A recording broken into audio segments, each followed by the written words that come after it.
একবার ভাবুন তো, আপনি আপনার বিছানায় শুয়ে আছেন, আপনার চারপাশে আপনার প্রিয়জনেরা কান্নাকাটি করছে, কিন্তু আপনি তাদের দেখতে পেলেও তাদের সাথে কথা বলতে পারছেন না। আপনার শরীর ধীরে ধীরে ঠান্ডা হয়ে আসছে, আপনার দৃষ্টি ঝাপসা হয়ে আসছে। ঠিক সেই মুহূর্তে আপনি এমন কিছু দেখতে পাবেন যা ঘরের আর কেউই দেখতে পাচ্ছে না। আপনার সামনে এসে হাজির হয়েছেন নূরের তৈরি একদল ফেরেশতা, অথবা আগুনের মতো ভয়ঙ্কর চেহারার একদল ফেরেশতা। এটিই হলো সেই মুহূর্ত যখন আপনার শরীর থেকে আপনার রূহ বা আত্মাকে আলাদা করা হবে। এটি হলো সেই সফর যার যাত্রী আমাদের প্রত্যেককেই হতে হবে। আসুন আজ আমরা মানব জীবনের সেই সবচেয়ে রহস্যময় এবং অবশ্যম্ভাবী যাত্রার কথা জানি। এটি এমন এক জগতের কাহিনী যা আমাদের এই চেনা পৃথিবীর ঠিক পরেই শুরু হয়, কিন্তু যা আমাদের চোখের আড়ালে। এটি হলো মৃত্যুর পরের জীবনের প্রথম ধাপ, রুহের আসমানি সফরের পূর্ণাঙ্গ কাহিনী। যখন একজন মানুষের দুনিয়াতে বেঁচে থাকার সময় শেষ হয়ে যায়, তার রিজিক ফুরিয়ে যায় এবং তার শেষ নিঃশ্বাসটি নেয়ার মুহূর্ত চলে আসে, তখন আল্লাহর হুকুমে মৃত্যুর ফেরেশতা হযরত আজরাইল আলাইহিস সালাম তার কাছে এসে হাজির হন। কিন্তু তিনি একা আসেন না, তার সাথে থাকেন আরও একদল সাহায্যকারী ফেরেশতা। যদি মৃত ব্যক্তি একজন নেককার বা ভালো মানুষ হন, যিনি দুনিয়াতে আল্লাহর ভয়ে চলতেন এবং ভালো কাজ করতেন, তবে মৃত্যুর ফেরেশতা এবং তার সঙ্গীরা তার কাছে আসেন নূরের মতো উজ্জ্বল আর সুন্দর চেহারা নিয়ে। তাদের চেহারা হবে সূর্যের মতো ঝলমলে। তারা মৃত ব্যক্তির চোখের দৃষ্টির সীমানা পর্যন্ত সারিবদ্ধভাবে বসে যাবেন। তাদের সাথে থাকে জান্নাত থেকে নিয়ে আসা এক বিশেষ সুগন্ধিযুক্ত কাফনের কাপড় এবং জান্নাতের সুগন্ধি। এরপর মৃত্যুর ফেরেশতা অত্যন্ত আদবের সাথে সেই ব্যক্তির মাথার কাছে এসে বসবেন। তিনি কোনো রকম ভয় দেখাবেন না, বরং তিনি অত্যন্ত নরম এবং ভালোবাসার সুরে বলবেন, হে পবিত্র আত্মা, তুমি তো দুনিয়াতে অনেক ভালো কাজ করেছো, এবার তোমার রবের ক্ষমা এবং সন্তুষ্টির দিকে বেরিয়ে এসো। তোমার জন্য কোনো ভয় নেই, কোনো চিন্তা নেই। এই সুসংবাদ শোনার পর সেই নেককার বান্দার রূহ আনন্দের সাথে শরীর থেকে বেরিয়ে আসার জন্য প্রস্তুত হয়ে যায়। এরপর মৃত্যুর ফেরেশতা সেই রূহকে শরীর থেকে এমনভাবে বের করে আনেন, ঠিক যেইভাবে একটি ভেজা আটার ভেতর থেকে একটি চুল খুব সহজে কোনো রকম কষ্ট ছাড়াই বেরিয়ে আসে। রূহটি বেরিয়ে আসার সাথে সাথেই পাশে বসে থাকা রহমতের ফেরেশতারা এক মুহূর্ত দেরি না করে সেটিকে জান্নাতের সেই সুগন্ধি কাফনে জড়িয়ে নেন। সেই কাফন থেকে মেষকাম্বরের চেয়েও উত্তম এক স্বর্গীয় সুগন্ধ বের হতে থাকে, যা আসমান ও জমিনের মধ্যবর্তী সবকিছুকে সুগন্ধময় করে তোলে। কিন্তু যদি মৃত ব্যক্তি একজন বদকার বা পাপী মানুষ হয়, যে দুনিয়াতে আল্লাহর হুকুম অমান্য করে চলত, তবে তার মৃত্যুর মুহূর্তটি হবে অত্যন্ত ভয়ঙ্কর। আযাবের ফেরেশতারা তার কাছে আসবে ভয়ঙ্কর এবং ঘুটঘুটে কালো চেহারা নিয়ে। তাদের দেখতে এতটাই ভয়ঙ্কর হবে যে তাদের দিকে তাকালেই অন্তর ভয়ে কেঁপে ওঠে। তাদের সাথে থাকে জাহান্নাম থেকে নিয়ে আসা এক ধরনের খসখসে এবং দুর্গন্ধময় চট। তারাও মৃত ব্যক্তির চোখের দৃষ্টির সীমানা পর্যন্ত সারিবদ্ধভাবে বসে যায়। এরপর মৃত্যুর ফেরেশতা তার মাথার কাছে এসে বসেন। তিনি কোনো রকম সান্ত্বনা দেন না, বরং তিনি অত্যন্ত কঠোর এবং ভয়ঙ্কর ধমকের সুরে বলেন, ওরে নাপাক আত্মা, তুই তো দুনিয়াতে অনেক খারাপ কাজ করেছিস, এবার তোর রবের গজবের এবং গজবের দিকে বেরিয়ে আয়। এই ঘোষণা শোনার পর সেই পাপী রূহ ভয়ে শরীরের ভেতরে এদিক ওদিক পালাতে চেষ্টা করে। সে কিছুতেই শরীর থেকে বের হতে চায় না। তখন মৃত্যুর ফেরেশতা সেই রূহকে অত্যন্ত কষ্ট দিয়ে টেনে হিঁচড়ে শরীর থেকে বের করে আনেন। ঠিক যেইভাবে একটি ভেজা পশমের ভেতর থেকে একটি কাঁটাযুক্ত ডালকে সজোরে টেনে বের করা হয়, এতে শরীরের প্রতিটি শিরা উপশিরা ছিঁড়ে যাওয়ার মতো এক ভয়ঙ্কর যন্ত্রণা হয়। রূহটি বেরিয়ে আসার সাথে সাথেই পাশে বসে থাকা আযাবের ফেরেশতারা সেটিকে জাহান্নামের সেই দুর্গন্ধময় চটে জড়ান। সেই চট থেকে মরা পশুর চেয়েও জঘন্য এক দুর্গন্ধ বের হতে থাকে। যখন নেককার বান্দার রূহকে সেই জান্নাতের সুগন্ধি কাফনে জড়ানো হয়, তখন রহমতের ফেরেশতারা তাকে নিয়ে প্রথম আসমানের দিকে উঠতে থাকেন। সেই পবিত্র রূহ থেকে এমন এক স্বর্গীয় সুগন্ধ বের হতে থাকে যে ফেরেশতারা যখনই অন্য কোনো ফেরেশতাদের দলের পাশ দিয়ে যান, তখন তারা জিজ্ঞেস করেন, এই পবিত্র রূহটি কার?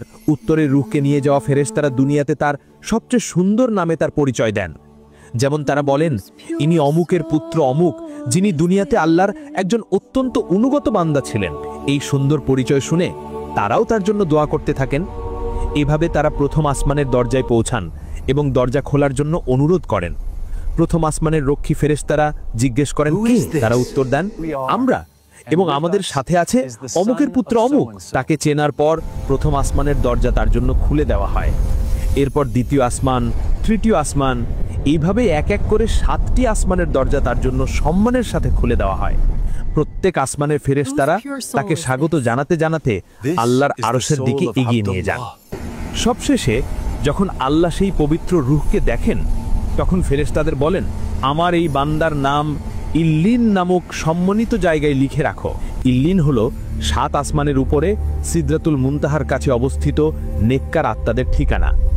এরপর আল্লাহ বলেন, এবার আমার এই বান্দাকে আবার পৃথিবীতে ফিরিয়ে নিয়ে যাও, কারণ আমি মাটি দিয়েই তাকে বানিয়েছিলাম, মাটিতেই তাকে ফিরিয়ে দেব এবং মাটি থেকেই তাকে আবার পুনরুত্থিত করব। কিন্তু অপর পাশে যখন বদকার বা পাপী মানুষের রূহকে সেই জাহান্নামের দুর্গন্ধময় চটে জড়ানো হয়, তখন আযাবের ফেরেশতারা তাকে নিয়ে আসমানের দিকে উঠতে থাকে। সেই নাপাক রূহ থেকে মরা পশুর চেয়েও জঘন্য এক দুর্গন্ধ বের হতে থাকে। ফেরেশতারা যখনই অন্য কোনো ফেরেশতাদের দলের পাশ দিয়ে যান, তখন তারা নাক চেপে ধরে জিজ্ঞেস করেন, এই নাপাক দুর্গন্ধময় রূহটি কার? উত্তরে রূহকে নিয়ে যাওয়া ফেরেশতারা দুনিয়াতে তার সবচেয়ে অপমান এবং ঘৃণিত নামে তার পরিচয় দেন। যেমন তারা বলেন, ইনি অমুকের পুত্র অমুক, যে দুনিয়াতে আল্লাহর একজন অবাধ্য বান্দা ছিল। এই পরিচয় শুনে তারাও তাকে অভিশাপ দিতে থাকেন। এভাবে তারা প্রথম আসমানের দরজায় পৌঁছান এবং দরজা খোলার জন্য অনুরোধ করেন। প্রথম আসমানের রক্ষী ফেরেশতারা জিজ্ঞেস করেন, কে? তারা সেই নাপাক রূহের পরিচয় দেন, কিন্তু তার জন্য আসমানের দরজা খোলা হয় না, তাকে ভেতরে ঢুকতে দেওয়া হয় না, বরং তাকে সেখান থেকেই অপমান করে ফিরিয়ে দেওয়া হয়। তখন আল্লাহ বলেন, এর নাম সিজ্জিন নামক অপমানজনক জায়গায় লিখে রাখো। সিজ্জিন হলো জমিনের সবচেয়ে নিচু স্তরে অবস্থিত পাপী আত্মাদের কারাগার। এরপর আল্লাহ বলেন, একে পৃথিবীতে ফিরিয়ে দাও। কিন্তু তাকে সম্মানের সাথে ফিরিয়ে আনা হয় না, বরং তার রূহকে 7 আসমানের উপর থেকে সজোরে জমিনের সবচেয়ে নিচু স্তরে ছুঁড়ে ফেলা হয়। যখন নেককার বান্দার সম্মানিত রূহকে এবং পাপী বান্দার অপমানিত রূহকে পৃথিবীতে ফিরিয়ে আনা হয়, তখন শুরু হয় কবরের অধ্যায়। মৃত ব্যক্তির দেহকে যখন তার আত্মীয় স্বজনরা গোসল দিয়ে কাফন পরিয়ে কবরের দিকে নিয়ে যায়, তখন তার রূহ সবকিছু দেখতে পায়। সে দেখতে পায় কারা তার জন্য কাঁদছে, কারা তাকে নিয়ে যাচ্ছে। তাকে যখন কবরে নামিয়ে রাখা হয় এবং তার উপর মাটি চাপা দেওয়া হয়, যখন তার প্রিয়জনেরা তাকে সেই অন্ধকার একাকী ঘরে রেখে ফিরে আসতে শুরু করে, তখন এক ভয়ঙ্কর অধ্যায় শুরু হয়। মৃত ব্যক্তি কবরে শুয়ে থেকেও তার আপনজনদের পায়ের আওয়াজ শুনতে পায়। যখন কবরের কাছ থেকে শেষ ব্যক্তিটিও 40 কদম দূরে চলে যায়, তখন কবর তাকে এমন জোরে 2 পাশ থেকে চাপ দেয় যে তার বুকের এক পাশের হাড় অন্য পাশের হাড়ের ভেতর ঢুকে যায়। এই চাপ থেকে কেউই রক্ষা পাবে না, সে যত বড় নেককারী হোক না কেন। নেককারদের জন্য এই চাপ হবে মায়ের স্নেহের আলিঙ্গনের মতো, আর পাপীদের জন্য হবে এক ভয়ঙ্কর শাস্তির সূচনা। এরপরই আল্লাহ তার রূহকে আবার তার দেহে ফিরিয়ে দেন। সে উঠে বসে, কিন্তু সে কোনো সাধারণ জগতে বসে নেই, সে বসে আছে আখিরাতের প্রথম ঘাটিতে, তার কবরে। কবরের সে ভয়ঙ্কর একাকিত্বের পর হঠাৎ করে কবরের মাটি দুভাগ হয়ে যায় এবং আগমন ঘটে 2 ভয়ঙ্কর ফেরেশতা। তাদের নাম মুনকার এবং নাকির। হাদিসে বর্ণনা অনুযায়ী তাদের দেখতে অত্যন্ত ভয়ঙ্কর। তাদের গায়ের রং হবে সিনে কালো, চোখগুলো হবে আগুনের গোলার মতো, আর তাদের কণ্ঠস্বর হবে বজ্রপাতের মতো। তাদের হাতে থাকবে বিশাল এক লোহার হাতুড়ি। তারা কবরের সেই বাসিন্দাকে বসিয়ে দেবেন এবং ভয়ঙ্কর ধমকের সুরে জিজ্ঞেস করা শুরু করবেন। যদি মৃত ব্যক্তি একজন নেককার বা ঈমানদার বান্দা হন, তবে তিনি এই ভয়ঙ্কর দৃশ্য দেখেও ভয় পাবেন না, কারণ আল্লাহ তার অন্তরকে শান্ত এবং দৃঢ় করে দেবেন। ফেরেশতারা তাদের বজ্রকণ্ঠে প্রথম প্রশ্ন করবেন, মান রব্বুকা? তোমার রব কে? ঈমানদার বান্দা বিন্দু পরিমাণ ভয় মাপে অত্যন্ত শান্ত এবং দৃঢ় কণ্ঠে উত্তর দেবেন, রব্বি আল্লাহ, আমার রব আল্লাহ। এরপর তারা দ্বিতীয় প্রশ্ন করবেন, ওয়ামা দীনুকা? তোমার দিন বা ধর্ম কি? উত্তর দেবেন, দীনি আল ইসলাম, আমার দিন হলো ইসলাম। সবশেষে তারা আমাদের প্রিয় নবী হযরত মুহাম্মদ সাল্লাল্লাহু আলাইহি ওয়াসাল্লামের দিকে ইশারা করে তৃতীয় প্রশ্নটি করবেন, ওমা কুনতা তাকুলু ফি হাদার রাজুল? এই ব্যক্তি সম্পর্কে তুমি কি বলতে? ঈমানদার বান্দা উত্তরে বলবেন, হুয়া রাসূলুল্লাহ, তিনি আল্লাহর রাসূল। এই 3টি প্রশ্নের সঠিক উত্তর দেওয়ার পর আসমান থেকে গায়েবী আওয়াজ আসবে, আমার বান্দা সত্য বলেছে, তার জন্য জান্নাতের একটি বিছানা বিছিয়ে দাও, তাকে জান্নাতের পোশাক পরিয়ে দাও এবং তার জন্য জান্নাতের একটি দরজা খুলে দাও। সাথে সাথে তার কবরকে 70 হাত প্রশস্ত করে দেওয়া হবে এবং তা আলো ও সবুজে ভরে যাবে। জান্নাত থেকে তার কবরে সুগন্ধি বাতাস আসতে থাকবে। এরপর তার কাছে একজন অপরূপ সুন্দর চেহারার ব্যক্তি আসবেন। মৃত ব্যক্তি তাকে জিজ্ঞেস করবেন, তুমি কে? সেই সুন্দর ব্যক্তি উত্তর দেবেন, আমি তোমার নেক আমল। এরপর সে ঈমানদার বান্দা শান্তিতে কিয়ামত পর্যন্ত ঘুমিয়ে যাবেন। তার কবরটি হয়ে যাবে জান্নাতের বাগানগুলোর মধ্যে একটি বাগান।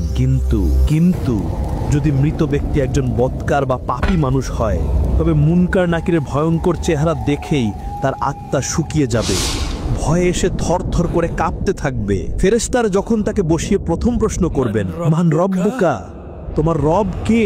ভয়ে আর আতঙ্কে তার মুখ দিয়ে কোনো কথা বের হবে না। সে তোতলানো গলায় বলবে, হা হা লা আদ্রি। তারা আবার দ্বিতীয় প্রশ্ন করবেন, ওমা দীনুকা, তোমার দিন কি? সে আবারও একই উত্তর দেবে, লা আদ্রি। সব শেষে তারা নবীজিকে দেখিয়ে তৃতীয় প্রশ্নটি করবেন, এই ব্যক্তি সম্পর্কে তুমি কি বলতে? সে উত্তর দেবে, আমি তো কিছুই জানি না, মানুষ যা বলতো আমিও তাই বলতাম। তার এই উত্তরগুলো শোনার পর আসমান থেকে গায়েবী আওয়াজ আসবে, সে মিথ্যা বলেছে, তার জন্য জাহান্নামের একটি বিছানা বিছিয়ে দাও এবং তার জন্য জাহান্নামের একটি দরজা খুলে দাও। সাথে সাথে জাহান্নামের ভয়ঙ্কর গরম আর দুর্গন্ধময় বাতাস তার কবরে আসতে শুরু করবে এবং তার উপর আযাব শুরু হয়ে যাবে। পর তার কাছে এক কুৎসিত চেহারার ব্যক্তি আসবে, যার শরীর থেকে পচা লাশের মতো দুর্গন্ধ বের হতে থাকবে। মৃত ব্যক্তি তাকে জিজ্ঞেস করবে, তুই কে? সেই কুৎসিত ব্যক্তি উত্তর দেবে, আমি তোর বদ আমল বা খারাপ কাজ।